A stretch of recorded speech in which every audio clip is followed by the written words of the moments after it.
Olá pessoal, então estamos aqui para o nosso quarto encontro. Nós estamos conversando sobre qualidade. Nós estamos conversando não só sobre qualidade, mas sobre a avaliação da qualidade, que é muito importante. Então, na aula anterior, nós introduzimos o assunto avaliação da qualidade. Não é isso? Beleza. Então, nós vamos continuar da aula anterior. E na aula anterior nós paramos no quadrinho que diz assim, olha, conceito básico 1, conceito básico 2. Esse quadrinho que está na telinha para vocês aí. Dois conceitos, um de multiplicidade e o outro de evolução. Vou dar dois exemplos para vocês, né, para a gente relembrar aí também, de multiplicidade e exemplo de evolução. Multiplicidade. Pensem que vocês vão abastecer o seu carro, né?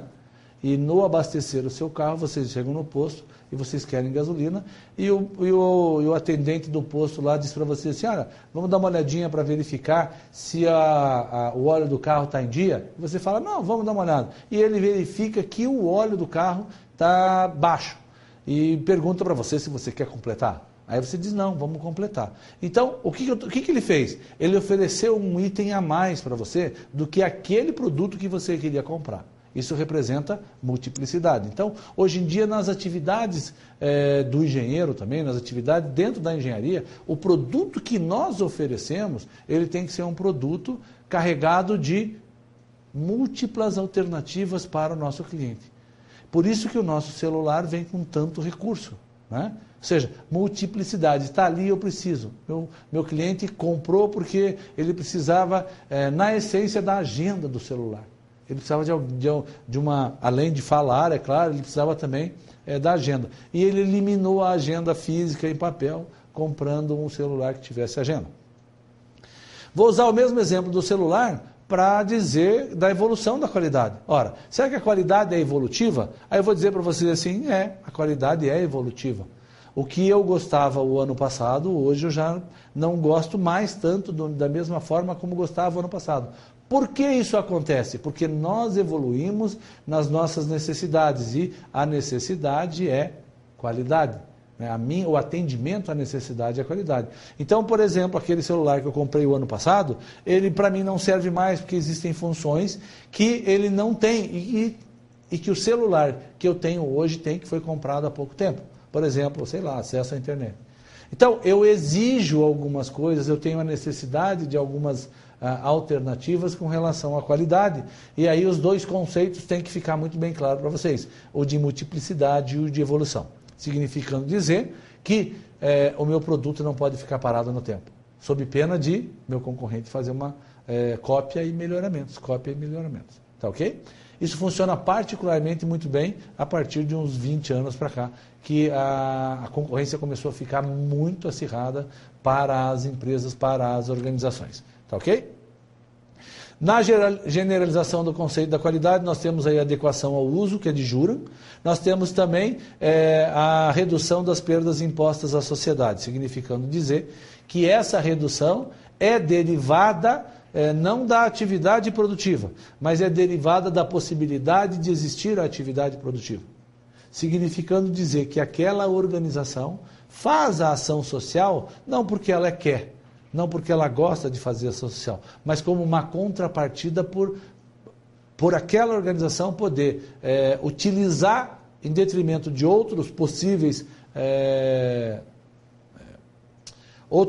concorrentes aqueles recursos que são da sociedade. Então, ela recebe uma concessão para explorar determinada alternativa, então ela tem que devolver, não um produto, resultado, né, desse material, dessa matéria-prima, mas porque o produto é pago a ela.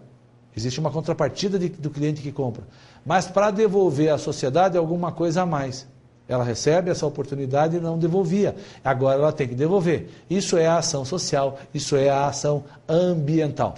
Bom, como é que eu avalio a qualidade? Bom, Paladino diz assim que a avaliação da qualidade, primeiro, está fora da organização. Mas eu tenho alguns elementos para a avaliação da qualidade. Quais são? Eu posso avaliar dentro da qualidade consumidores e clientes. Como é que eu avalio consumidores e clientes? Eu avalio o nível de satisfação.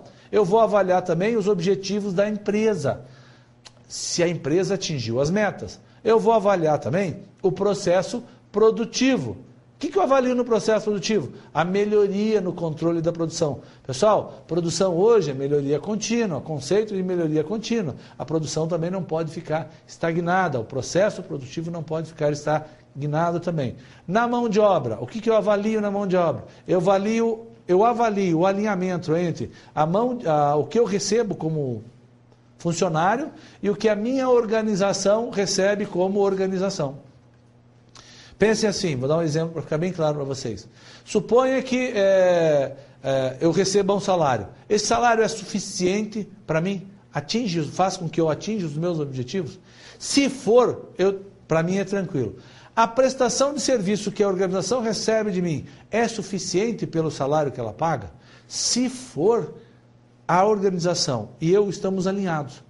Se nós estamos alinhados, é a situação ideal. Então, quando a gente fala em medir a mão de obra, é medir a satisfação da mão de obra com essa relação.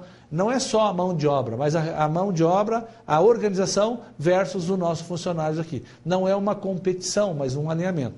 Ah, professor, e se você não estiver satisfeito com o salário? Significa dizer que eu não vou atingir meus objetivos e eu tenho que procurar uma alternativa. Eu tenho que procurar trabalhar num local que eu tenha esse salário, ou que me dê essa alternativa. Não é isso? Muito bem. Aí, finalmente, eu tenho lá o suporte ao processo. Então, esses 5 elementos é que eu tenho que avaliar. Por que eu avalio o suporte ao processo? A avaliação é indireta. Vou dar um exemplo para vocês. Se o meu cliente, em função de uma quebra de máquina, recebe atrasado o produto dele, significa dizer que quando eu avaliar a medida da máquina, ou seja, o conserto da máquina, a ação corretiva para consertar a máquina, eu estou dizendo que a avaliação, a entrega atrasada, fez com que a minha avaliação fosse pior, ou seja, o meu sistema de suporte não é bom e eu vou precisar melhorar. Então a avaliação não é a avaliação do tempo da correção, mas da consequência disso lá para o nosso mercado. Tá ok?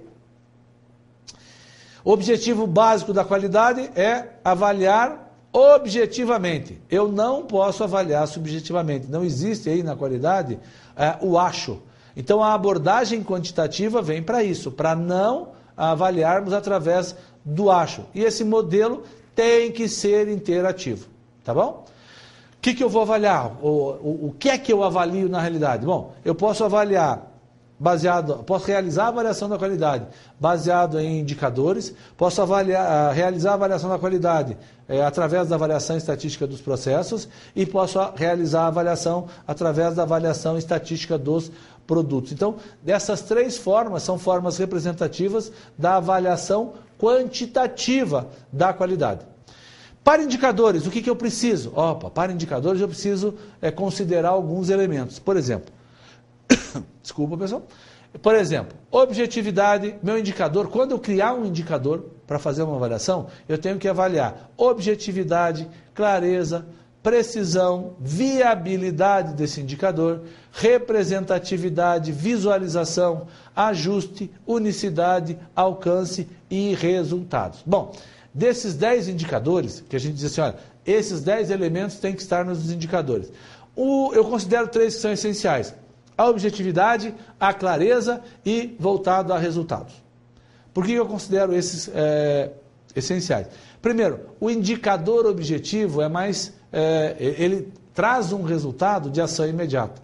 Você falou em ação imediata? Falei. Ação imediata significa resultado. Se eu tiver o indicador, obter o resultado desse indicador e não utilizar o indicador para resultado, não adianta ter um indicador. É melhor não ter um indicador. Eu estou gastando à toa, usando o indicador, calculando o indicador que não está me servindo para nada. E por que clareza? Porque quando eu coloco o indicador para todo mundo, eu quero que todo mundo compreenda esse indicador. Quando eu falo em produtividade, o indicador de produtividade, todo mundo sabe o que eu estou falando. Produzir mais no mesmo tempo. Né? Eu meço hoje, eu produzi 100 unidades em 30 dias. Eu meço o mês que vem, eu produzi 120 unidades em 30 dias. Eu sei que teve um acréscimo de produtividade, teve um aumento de produtividade aí de 20%. É claro para todo mundo. Essa clareza, nós sabemos o que representa isso. Representa um aumento de produção. Né?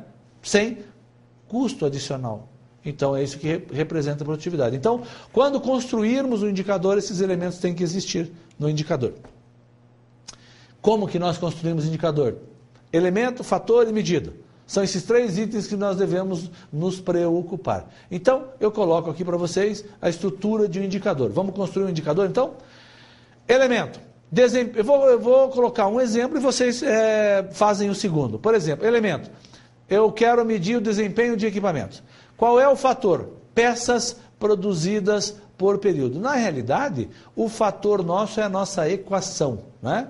Peças produzidas por período. Por exemplo, quantidade de peças produzidas por algum período. Professor, por que você não colocou o período? Porque a medida é o período ali. Eu vou substituir a medida pelo período. Então, quando eu digo assim, olha, preciso construir um indicador, eu tenho que ter elemento, desempenho dos equipamentos, tenho que ter o fator, a equação, a fórmula que representa isto, e tenho que ter a medida. Né? Nesse caso ali nós colocamos número de peças por hora ou quantidade de peças por ano. Vou deixar o exemplo do pessoal alocado aí para vocês se divertirem aí para poder construir esses 2 indicadores, pelo menos a fórmula, né? Acompanhe e construa a fórmula. Muito bem.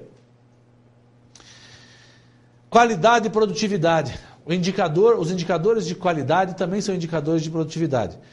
E nós temos que utilizar mecanismos de medição, né, de avaliação da qualidade que são mensuráveis. Que mecanismos são esses? Indicadores, concordam comigo? Então, os indicadores que nós acabamos de ver são expressos também por números, tá ok? Esses números associados em escalas contínuas. A produtividade minha foi de 1 agora, mês que vem de 1,2, eu sei que é 1,20, o outro mês 1,25, eu sei que acrescentou 25%, e assim sucessivamente. Então, uma escala, né, para que a gente saiba se eu estou melhorando ou se eu estou piorando, e tenho também que esses indicadores, aliás, a escala, né, e o processo estatístico. Posso utilizar indicadores dentro de um processo. Aonde que eu vou medir? Aonde que eu posso medir? Nós vimos na aula anterior os ambientes da qualidade. Puxa, já matamos essa charada. Então, eu vou medir indicador de desempenho aonde? No ambiente inline. Inline que significa na linha de produção. Eu vou medir suporte aonde? No ambiente offline. Agora eu já sei, né? E eu vou medir indicadores de qualidade ou indicadores de sobrevivência, propriamente dito, aonde? No ambiente online. Aqueles que já acompanharam a aula anterior sabem o que é o ambiente inline, o que é o ambiente offline e o que é o ambiente online. Só para vocês recordarem aí, tá ok?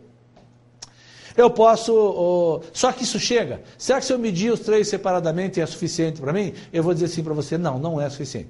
Eu preciso pegar esses 3 pacotes, né, esses três ambientes, os indicadores criados nesses 3 ambientes e fazer com que esses indicadores reflitam uma qualidade geral da organização.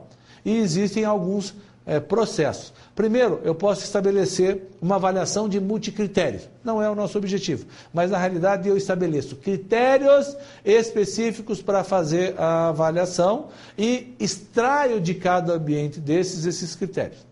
A outra alternativa é utilizar o que a gente chama de Balanced Scorecard. Lá na avaliação estratégica, quando nós conversamos sobre a estratégia, na aula anterior, nós falamos sobre o Balanced Scorecard, as 4 fases dele, né, as 4 áreas em que ele atua para realizar a medição. Eu devo inserir ali numa das áreas, né, eu tenho lá os nossos indicadores de qualidade propriamente dito. Então, com isso eu posso avaliar o quê? Através do quê? De indicadores. Então, eu faço melhorias na minha organização, avaliando avaliando a qualidade da minha organização através dos indicadores. Mas eu não paro só aí, né, pessoal? Eu posso melhorar através da melhoria dos processos. Então, para a melhoria dos processos, nós temos Shingo, que traz uma metodologia de melhoria em 5 estágios. Na realidade, o que o Shingo faz é o seguinte, olha, ele estabelece um novo jeito do nosso funcionário pensar. Ele quer um novo jeito do funcionário pensar. Esse novo jeito do funcionário pensar, ele diz assim, olha, eu preciso que meu funcionário, para fazer a melhoria, ele aprenda a identificar problemas. Então, eu ensino esse funcionário a identificar problemas. Então ele diz assim, olha, o estágio preliminar é uma mudança de pensamento. Agora eu procuro problemas. O segundo estágio eu ensino o meu funcionário a identificar os problemas. Vamos dar uma olhadinha? O terceiro estágio, eu estabeleço conceitos básicos para que meu funcionário possa realizar as melhorias, né? Ora, se esses conceitos básicos são utilizados pelo meu funcionário, além de dar os conceitos, eu tenho que ensinar ele a planejar para obter um resultado satisfatório nessas melhorias. Planejar. Puxa, professor, como é que eu vou fazer meu funcionário da fábrica planejar? Puxa, com ferramentas muito simples.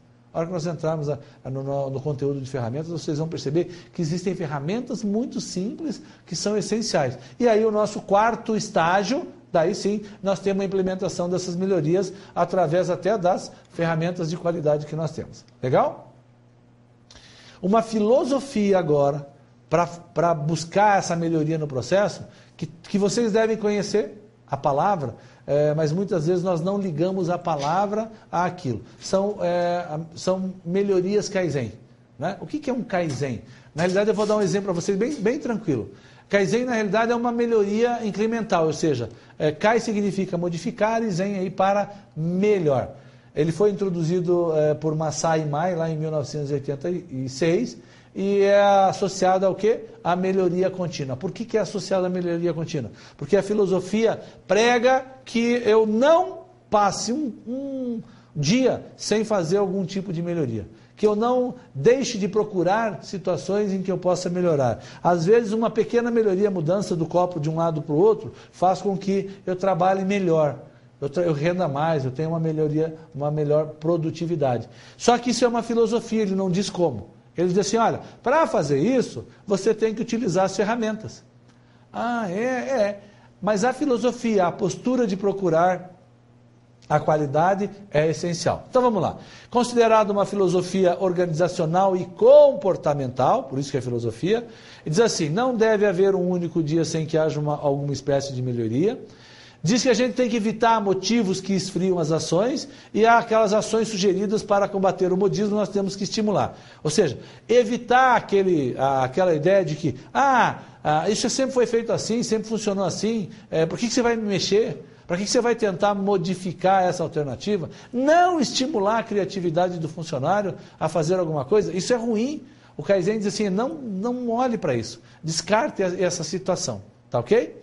Se é uma melhoria, eu posso separar o Kaizen em partes na minha organização. Como a gente já vem separando ao longo do tempo, né, para fazer a gestão estratégica da qualidade dentro da minha organização. Então nós falamos assim, olha, nós temos aquilo que nós chamamos de Kaizen de projeto, que é realizar melhorias no projeto do produto, introduzindo novos conceitos. Então eu tenho o Kaizen de projeto. Outro tipo de Kaizen que nós temos, Kaizen de planejamento. Eu crio novos sistemas, eu realizo novas formas de realizar, estabeleço novas formas de realizar meu planejamento. Eu tenho aí também o Kaizen de produção, que a finalidade é a redução dos desperdícios, a eliminação dos desperdícios. Kaizen é uma coisa geral, não é? Então, todas as melhorias possíveis eu posso executar com o Kaizen. Eu tenho diversas ferramentas que eu posso utilizar para caracterizar o Kaizen. Ferramentas, outros modelos de gestão, outras filosofias, todas elas estão embutidas nessa filosofia maior, que é a filosofia da melhoria contínua para a qualidade, que é a filosofia do Kaizen. Tá ok? Algumas técnicas para a gestão da qualidade, junto com o Kaizen, que nós temos ali aqui, ó. Tá aí algumas técnicas. Eu vou ampliar um pouquinho só para vocês acompanharem. Eu tenho lá a gestão da qualidade total, tenho melhoria contínua da qualidade, just in time, 5S, ou housekeeping, manutenção produtiva total, POCAIOC, que é um dispositivo chamado os dispositivos à prova de falha. Tem o projeto de novos produtos, tem o zero defeitos, que é, o zero defeito não é uma filosofia lá do Crosby? É uma filosofia dentro de uma filosofia. Mas para quê? Qual é a finalidade do Kaizen? Se zero defeito vier para fazer a melhoria incremental, perfeito. Não tem problema. O que mais nós temos lá? Kanban, círculos da qualidade, parceria entre cliente e fornecedor, o SMDE, orientação aos consumidores, grupos autônomos. Então, esses são elementos, são modelos de gestão, são metodologias, são sistemas, são ferramentas que ajudam a realizar o quê? O Kaizen. Ajudam-nos a fazer a melhoria contínua dentro das organizações. Tá ok? Muito bem, então vamos entrar um pouquinho mais nessas ferramentas, nessas metodologias. O que vocês têm aqui no quadrinho é o nosso PDCA. Lembra do nosso PDCA? Vamos dar uma olhadinha lá? Então eu tenho o PDCA proposto por Deming, né? Divulgado por Deming. Então, o PDCA na sua primeira parte, que é a parte de planejar, ele é dividido em 6 passos. Primeiro passo, a determinação dos objetivos e metas. Segundo passo, determinar os métodos para alcançar os objetivos. Tá ok? Isso significa o planejamento. Então, dentro das organizações, eu utilizo uma ferramenta muito simples, chamada PDCA. Aí, no segundo passo, que é o fazer, né? Então, aqui nós temos o P, aqui nós temos o do, o D, né? Do, de fazer. Eu tenho lá, engajar-se em educação e treinamento, ou seja, eu educo também o meu funcionário e ensino ele a fazer o trabalho. Legal? Legal. Terceiro passo do PDCA, nós temos a verificação. Verificar os efeitos da execução. Ou seja, utilizar os indicadores para isso, né? Eu posso utilizar os indicadores para verificar os efeitos da execução. E, finalmente, eu tenho lá o último passo. Eu tenho o último passo, que é... Opa! Eu acho que eu vou corrigir essa situação. Aí eu tenho o último passo, que é o action, ou a ação, o PDCA. Então eu fechei ali o nosso ciclo. Cada vez que eu faço esse giro, eu faço planejar, fazer, verificar e agir, eu crio uma melhoria. A ideia é que eu faça uma melhoria, que eu gere aqui uma melhoria. Esse PDCA foi originariamente divulgado pelo Deming nas suas palestras no Japão. Foi introduzido dentro da cultura japonesa para que aqueles círculos de controle da qualidade, ó, a estratégia, aqueles círculos de controle da qualidade que eram um grupo dos funcionários que estavam vinculados à operação, pudessem utilizar. Veja, de forma muito simples, ele deu um passo a passo, ele deu uma estrutura para que o funcionário no chão de fábrica pudesse realizar melhorias incrementais. Legal? Com isso daí, vem Falcone, pega esse PDCA e traz para a gente o quê? Metodologia de análise e solução de problemas. Então, vocês têm aí na telinha o nosso PDCA. Então, Falcone vem, estrutura esse PDCA de tal forma em que ele possa realizar aqueles 8 passos que estão ali.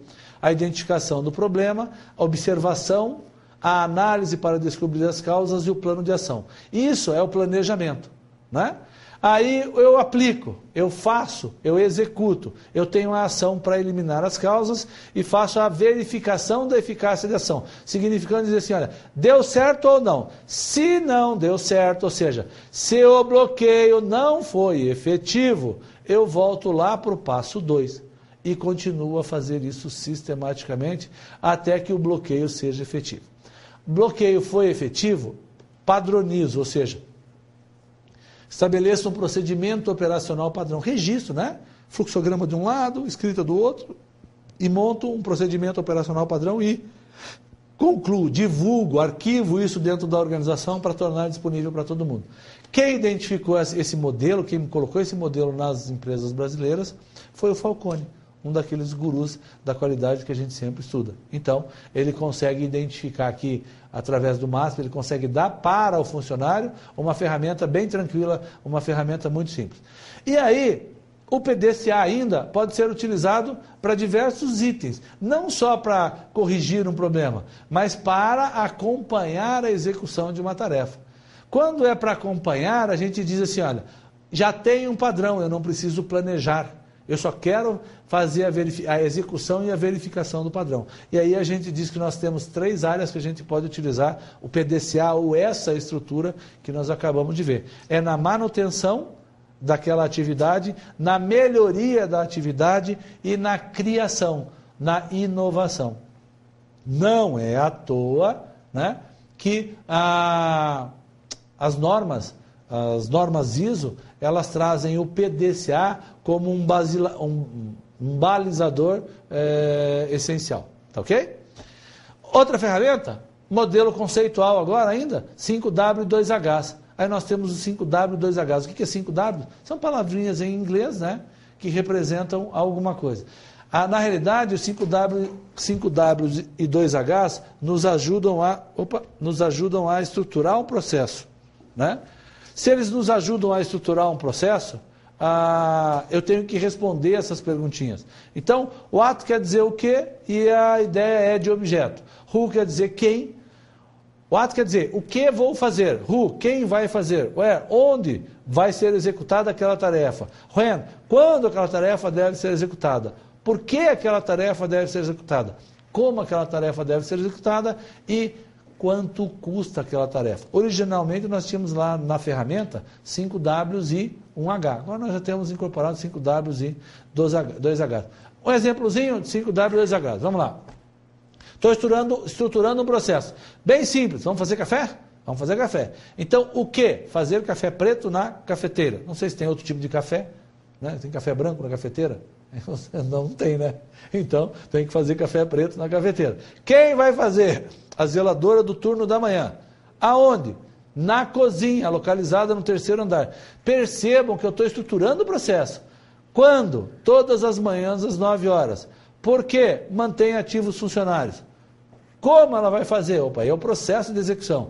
Abrir a tampa superior da cafeteira, colocar de um lado a água, e assim sucessivamente, né? Colocar o filtro na base cônica e ligar. Beleza, como?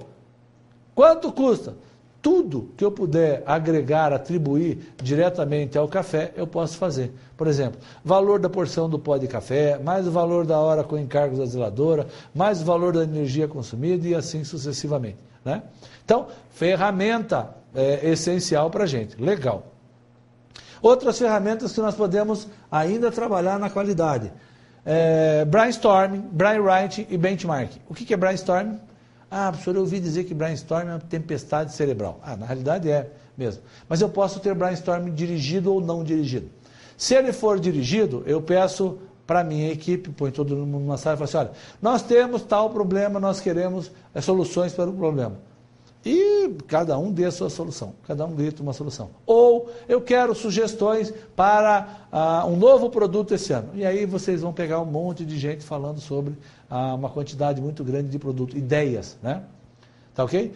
O que eu faço? Como sou o coordenador da pesquisa, eu vou registrar as ideias, né? Brainstorm, vou registrar as ideias e vou avaliar as ideias para ver se elas estão adequadas com a capacidade da minha organização, para verificar se não existe alguma restrição que impeça. Algumas ideias são muito boas, mas custam muito caro. Algumas ideias são muito boas, mas exigem um pessoal altamente qualificado. Então eu tenho que fazer esse filtro dentro da minha organização. Então, o brainstorming é uma ferramenta para a geração de ideias. E como ferramenta para a geração de ideias, ela pode ser colocada. É assim que a gente gera ideias? É assim que a gente gera ideias. Então, eu posso gerá-las de forma focada ou não. Uma ferramenta para gerar ideias. Bacana?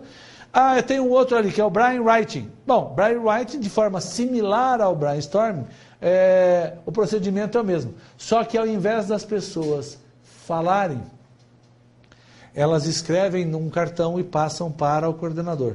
Por que elas escrevem num cartão? Porque elas são tímidas demais para poder se manifestar. Então, dependendo da minha organização e da postura que eu tenho com relação aos meus empregados, muitos deles devem ter boas ideias, mas não falam com medo de que os outros colegas não aprovem, porque estamos numa reunião aberta. Então, o que eu faço? Eu faço um brainwriting, eu pego um cartão de marcaçãozinho, e faço isso de forma escrita. Aí todo mundo pode dar opinião e não tem nenhum problema. Professor, quantas vezes eu faço isso? Quantas vezes for necessário para a minha organização criar,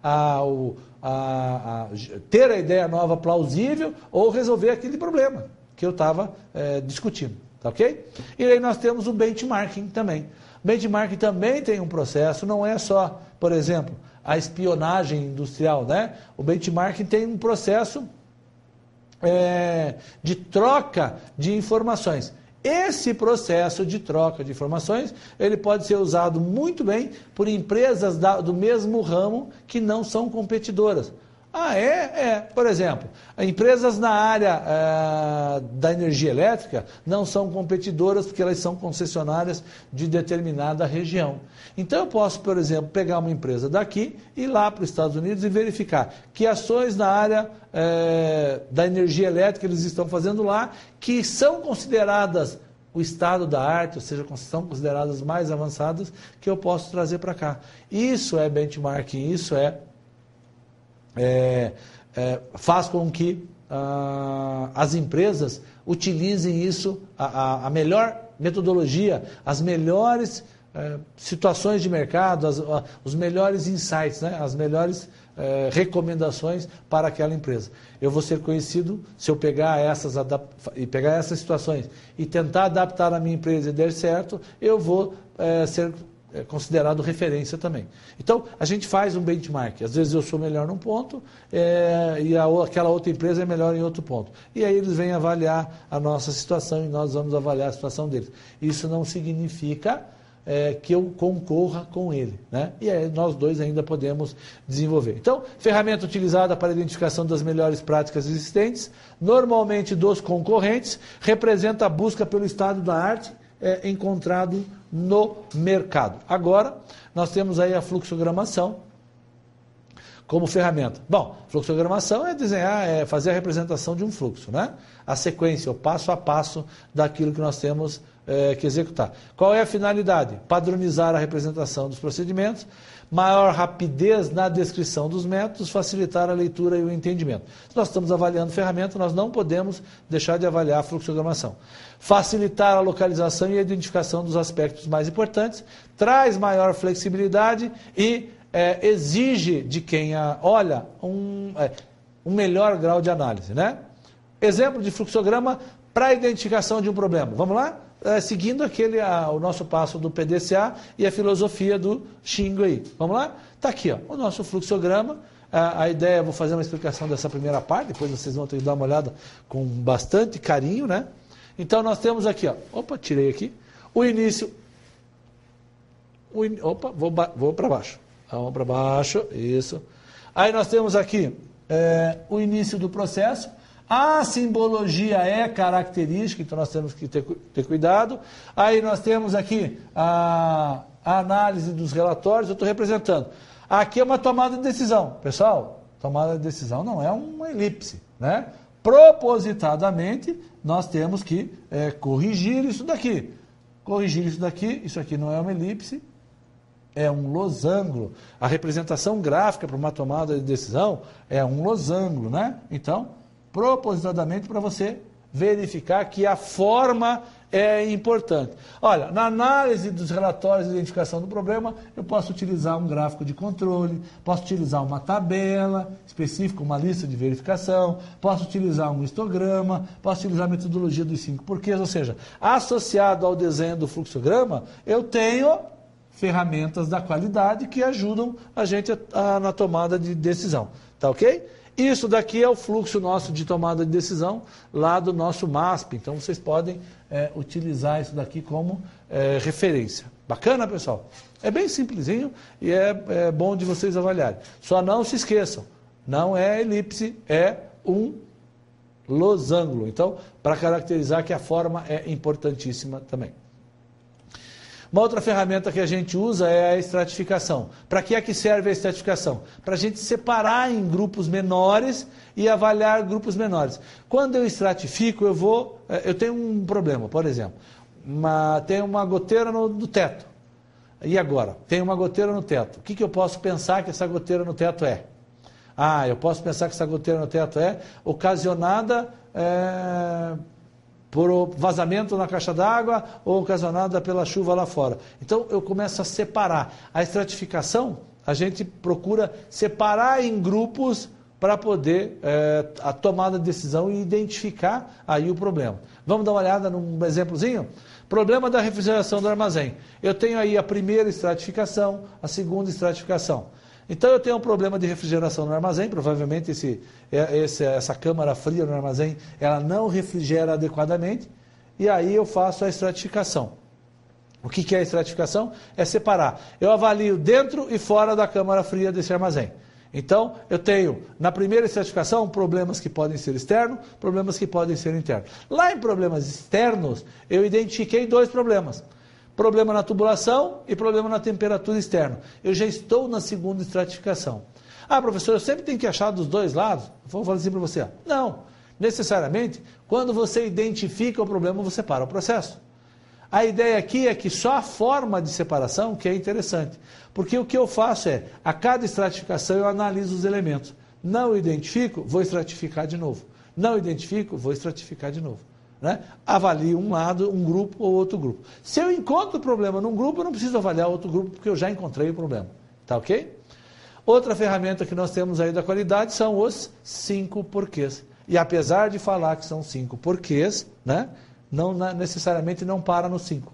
Pode ir a 6, 7, 8, ou seja, quantos porquês necessários eu precisar. Ou, se eu identificar com 3, pode ser com 3.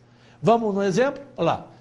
Consiste em se fazer a pergunta na busca pela causa do problema. Então, a ferramenta 5 porquês é assim. Por que o caminhão chegou atrasado? Porque o pneu estourou.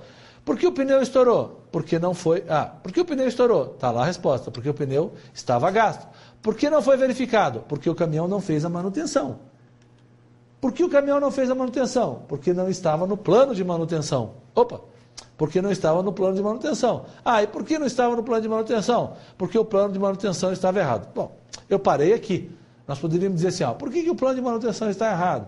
E aí identificar novas alternativas. Mas a ideia aqui é que a gente não é de qualquer jeito. A ideia aqui é que a gente vá na direção do problema, né? A ideia, a pergunta por quê tem que ser respondida na direção do problema. Então vai ser necessário uma análise para prover a resposta. A sequência dos passos é muito simples, mas eu tenho que fazer a análise. Muitas vezes a análise é uma análise estatística, às vezes eu posso fazer um outro tipo de exame na minha peça, né, para identificar se aquela resposta, se a resposta a aquele porquê é adequada ou não. Tá ok? Muito bem. Aí nós estamos conversando sobre ainda a qualidade, a análise da qualidade dentro dos processos da qualidade. Né? O que é defeito para nós? Puxa vida, o que será que é defeito? Eu posso dizer assim para vocês, olha pessoal, defeito é aquela peça que não tem o tamanho desejado. É isso? Desculpe. Então eu vou dizer para vocês assim, olha, eu tenho uma especificação, meu parafuso tem que medir 10 centímetros mais ou menos 1 centímetro. Legal?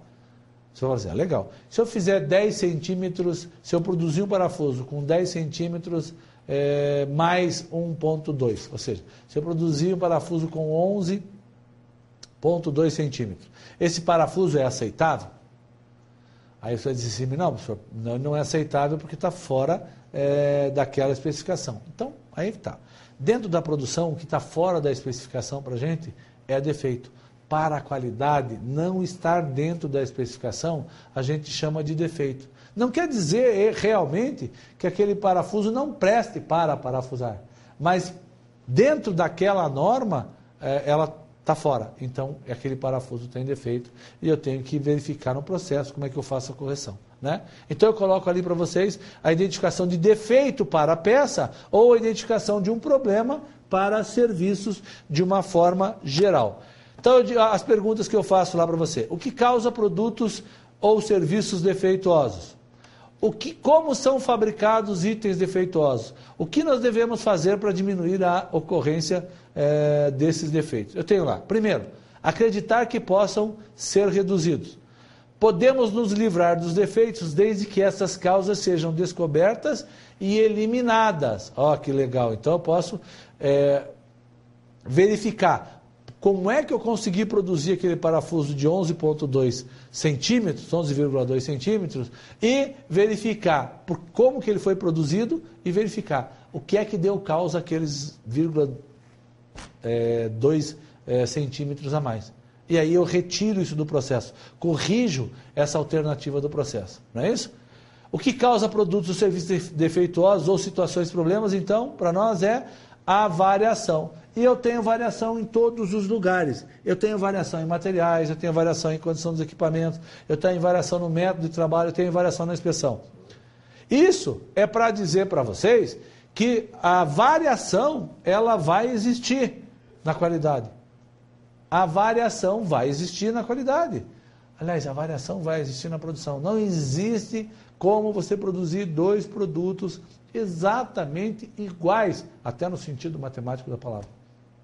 Porque não tem como. Eles vão variar em algum desses elementos. Até no método produtivo eles podem avaliar.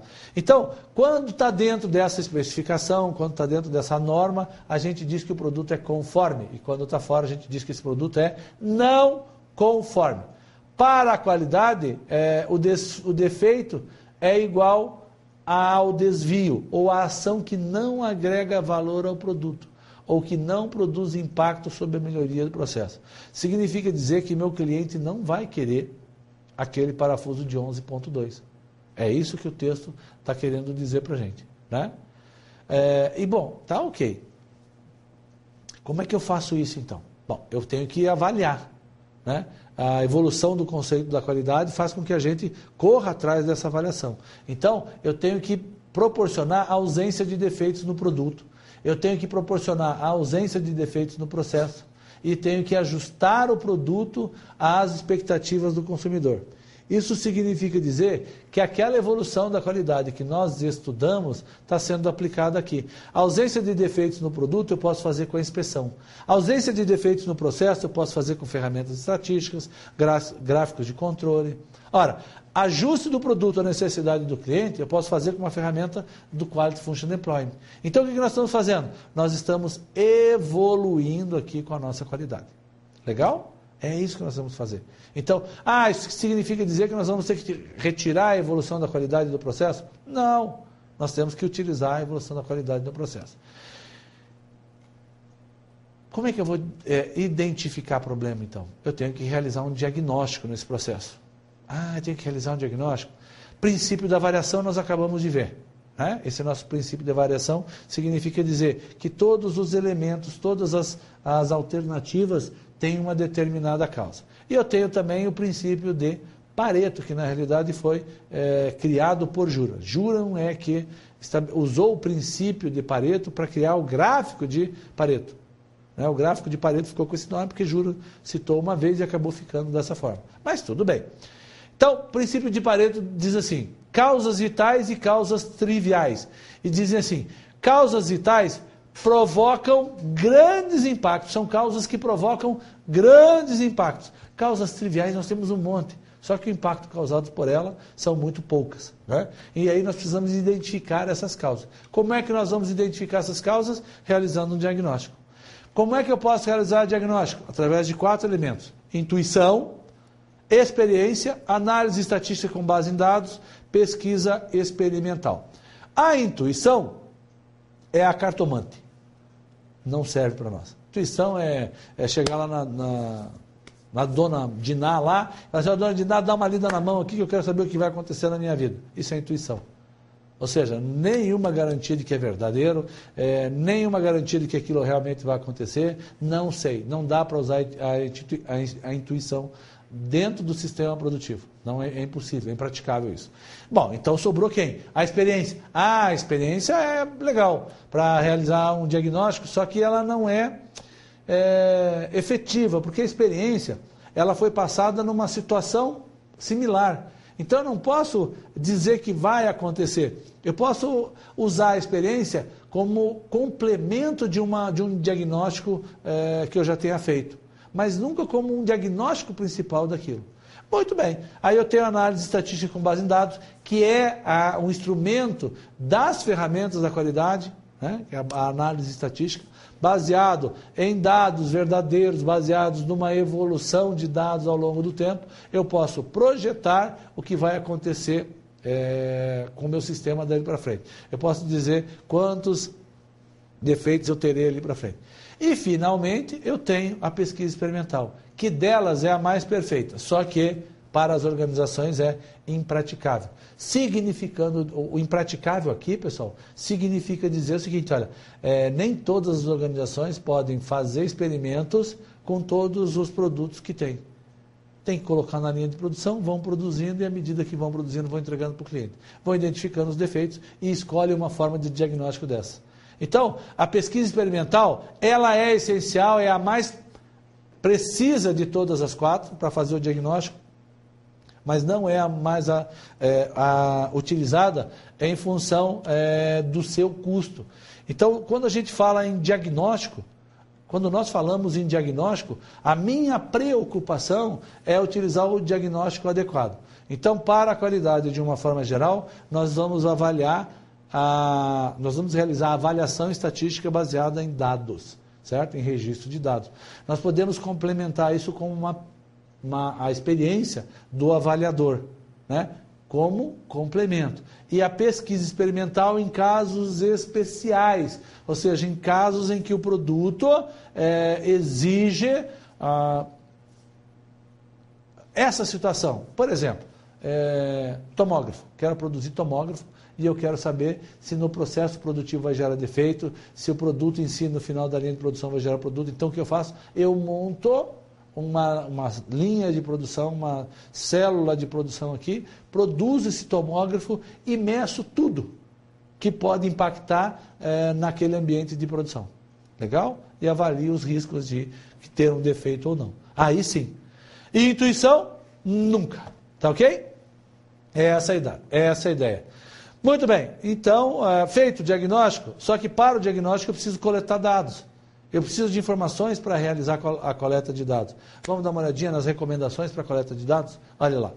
Primeiro, tenha objetivos bem definidos. Os objetivos da coleta de dados são, primeiro, controle e acompanhamento do processo de produção, produto ou serviço. Análise de não conformidade, esses são objetivos da coleta de dados. E a realização de inspeção. Então, de uma forma geral, eu tenho esses objetivos como coleta de dados. E eu posso ter coletas de dados qualitativas e quantitativas. Apesar da medição o resultado ser transferido numericamente para a gente, nós podemos ter uma análise qualitativa. Uma análise qualitativa. Quantos na sala gostam da cor azul? É subjetivo. Gostar é uma coisa subjetiva. Mas eu sei quantos. Olha, 40% da sala gosta da cor azul. Eu tenho uma medida aqui representativa. Então, eu posso fazer a avaliação qualitativa, sim, representando-a quantitativamente. Para mim é interessante. E a parte quantitativa, a parte da medida, eu também posso representar na parte da medida. Como é que eu registro esses dados? Eu registro através daquilo que a gente chama de folhas de verificação. Qual é a finalidade das folhas de verificação? Facilitar a coleta de dados, é essa a finalidade. Então, organizar os dados simultaneamente à coleta. Eu preparo um documento, eu preparo uma ficha, né, para ir lá para o meu sistema produtivo, para ir lá para o meu atendimento ao consumidor, sabendo que eu vou avaliar. Eu não vou utilizar uma folha de verificação para adivinhar o que é que dá errado, né? Folha de verificação para registro de reclamações de clientes, folha de verificação para distribuição de processos, folha de verificação para item defeituoso, folha de verificação para localização de defeitos, folha de verificação de causa e defeito são exemplos de folha de verificação que vocês têm. A primeira que eu apresento para vocês aqui é a folha de verificação para registro de reclamações de clientes. Ah, professor, mas é simples assim? Eu falo, é simples assim. E aí eu vou perguntar para vocês, ó, eu comecei lá em janeiro com 13 mil atendimentos, terminei em dezembro com 15 mil atendimentos. Número de reclamações. Eu em janeiro tinha 111 unidades, aí 110, 130 e assim. Lá em dezembro, 120. Aí eu vou perguntar para vocês assim, pessoal, o número de reclamações aumentou ou não aumentou? Aí, se você bater o olho na ficha de verificação, você vai dizer assim, olha, aumentou, né? Nós tínhamos lá no começo do ano 111, agora nós temos 120. Dê uma olhadinha com mais cuidado agora na análise da folha de verificação. Vamos dar uma olhadinha lá. Está ali a nossa folha de verificação. Eu gerei um gráfico, né? O vermelho é o número de reclamações e o azul é o número de atendimentos. Percebam que aumentou o número de atendimentos proporcional ao número de reclamações. Então, na realidade, o que aconteceu aqui foi que eu reduzi o número de reclamações. Claro. Graficamente eu estou demonstrando. Uma análise da folha de verificação também é necessária. Por que reduziu? Porque proporcionalmente à quantidade de atendimentos, proporcionalmente o número de reclamações diminuiu. Voltamos lá e deem uma olhadinha, olha, eu tinha 0,82% no início do período, e aí eu tenho 0,78% agora, no final do período. Aí o nosso gráfico está representado dessa forma aí, tá ok? Outra folha de verificação que eu tenho para distribuição de processo, nesta folha de verificação, além de fazer a marcação das peças de forma adequada, eu posso também representar um histograma, posso construir a nossa curva normal na mesma folha. Então, uma folha de verificação bem montadinha, bem estruturada, traz um ganho muito grande da análise do processo. Eu, de pronto, já sei que essa folha de verificação que está apresentada está com o produto dentro da distribuição normal. Se está dentro da distribuição normal e está dentro da norma ou da especificação, dê uma olhadinha lá na folha.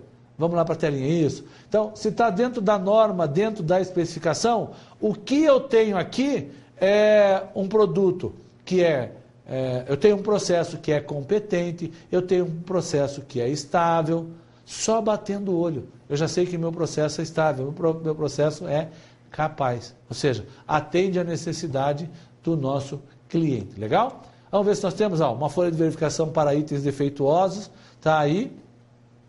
Eu tenho também uma folha de verificação para localização de defeitos e pronto, está aí nossas folhas de verificação. Professor, eu posso criar uma folha de verificação nova? Eu vou dizer assim para você, claro que você pode criar uma folha de verificação nova, não tem problema nenhum. A sua necessidade é que determina a criação dessa folha de verificação.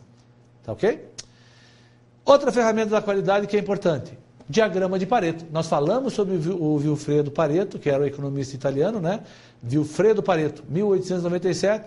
Ele apresenta uma fórmula mostrando que essa distribuição de renda é desigual. Significando dizer assim, ele diz assim, a maior parte da riqueza ou da renda pertence a uma quantidade muito pequena de pessoas. Existe uma relação inversa aqui, né? 80% da renda gerada, da riqueza gerada, está na mão de poucas pessoas, de 20% das pessoas. Consequentemente, eu tenho o inverso, né? 80% das pessoas detêm somente 20% da renda. E ele percebeu que isso funciona, Juran olha essa relação e percebeu que essa relação funciona inclusive no nosso dia a dia. Nós recebemos o salário. Qual é a primeira conta que a gente paga? Qual é aquela conta que leva a maior quantidade de nosso dinheiro? Puxa, 1, 2, 3 contas é que levam a maior quantidade do nosso dinheiro, no máximo, né? E aí sobra aquelas continhas que vão levar o restante do dinheiro, os 20%. Nas organizações também, os melhores clientes das organizações estão numa faixa de 20%, enquanto que uma série de outros pequenos clientes correspondem a 80% desses clientes dentro da organização. Ou seja, esses 20% são responsáveis pela maior parte do faturamento dessa organização, né? Não é à toa que os bancos separam os clientes, né? Separam sua carteira de clientes por operações, disponibilidades que aquele cliente tem no banco. E são poucos aqueles que têm muito recurso, é a riqueza que nós estávamos falando. Isso acontece também na produção. Acontece de que forma? Lembra o que eu falei? Tem poucos problemas que têm um impacto muito grande no processo produtivo.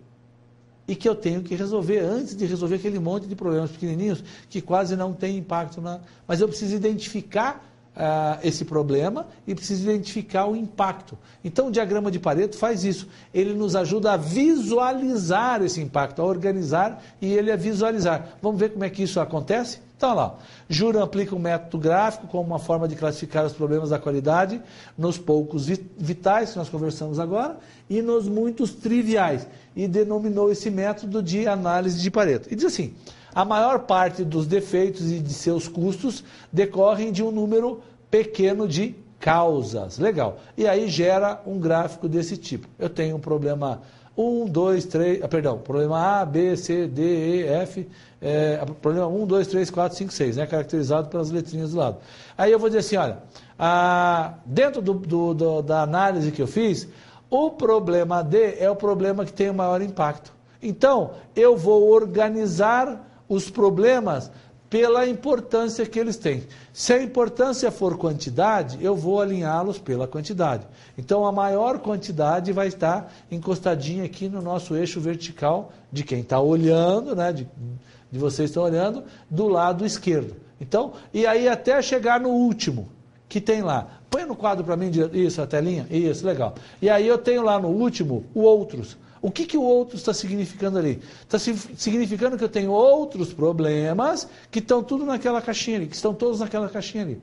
Então eu faço análise, eu consigo identificar que o problema D é o maior problema. E se eu tenho recursos limitados, o que eu vou fazer é utilizar esse recurso para atacar qual problema? O problema D. Então, o diagrama de Pareto, a sua construção do diagrama de Pareto, permite que eu faça esta situação, que eu crie esta situação. Eu deixei aí um diagrama de Pareto, tem esse resultado aqui para vocês, mas eu deixei aí esse diagrama para vocês realizarem, para vocês executarem e verificarem. E se vocês perceberem, é da prestação de um serviço, da identificação de problemas. Então, não significa só que eu faça isso para peças, né? Então eu posso fazer para serviços, posso fazer para produto em si, ou seja, eu vou identificar problemas. Eu tenho dois jeitos de caracterizar o nosso diagrama de Pareto. Eu tenho o diagrama de Pareto por efeitos, e aí nós temos lá. É um diagrama que se refere aos seguintes resultados indesejáveis e é utilizado para descobrir qual é o maior problema. Por efeitos, qualidade. Então o que eu procuro? Defeito, erros, falhas, reclamações, devoluções e reparos. Custo, procura o quê? Montante de perdas, gasto. Entrega, falta de estoque, falta de pagamento, atraso da entrega. É isso que eu analiso na segurança. Acidentes, enganos e quebras, assim sucessivamente. Se eu tenho o diagrama de Pareto por efeitos, eu também tenho o diagrama de Pareto por causas. Olha lá, é um diagrama que se refere às causas do processo e é utilizado para descobrir qual é a causa do problema. Quando nós conversarmos sobre o Ishikawa, o diagrama de Ishikawa, eu vou dizer para você vai ficar bem claro o diagrama por efeitos e o diagrama por causa. Vamos ver o que é que o diagrama de Pareto por causas analisa? Primeiro, o operador, se o turno de trabalho está adequado, o grupo de operadores, a idade, experiência, habilidade, identidade da pessoa, é isso que eu procuro. Na máquina, eu procuro o tipo da máquina, o tipo de equipamento, modelos das ferramentas, organizações, a organização da máquina dentro da estrutura da fábrica, os instrumentos. Na matéria-prima, fabricante, fábrica, lote, tipo. O que eu estou fazendo? Estou buscando a causa, para verificar se a causa não é no fabricante, se a causa não é no lote. Na segurança, condições de execução da segurança, preparativos da segurança, os métodos utilizados pela segurança. Então, o diagrama de causas vai representar causas, né? E o diagrama de efeito, o resultado. Tá ok? Por exemplo, o resultado, peças defeituosas. Isso é causa? Não, a causa pode ser um mau ajuste no equipamento. Né? Então, são duas características que eu tenho lá. O diagrama de Pareto tem uma distinção, pessoal. A sua representação gráfica tem um impacto muito forte nos olhos lá do nosso funcionário. E é para isso que ele serve, né? Criar esse impacto. Normalmente você, como engenheiro, vai montar o diagrama de Pareto. Mas você tem que mostrar o gráfico para os seus funcionários.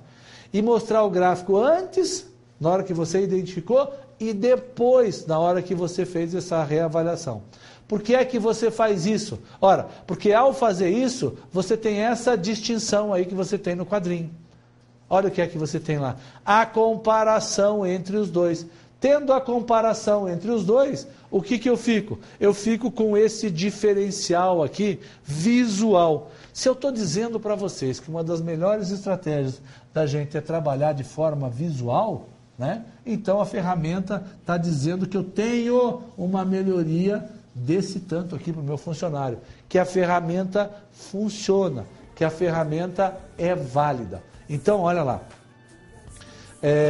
Dentro das ferramentas da qualidade, as ferramentas simples nos ajudam.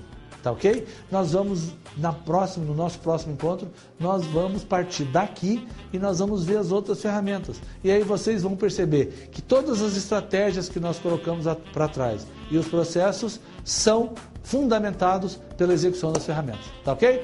Tchau, pessoal. Então, até a próxima aula. Um abraço a todos. Tchau.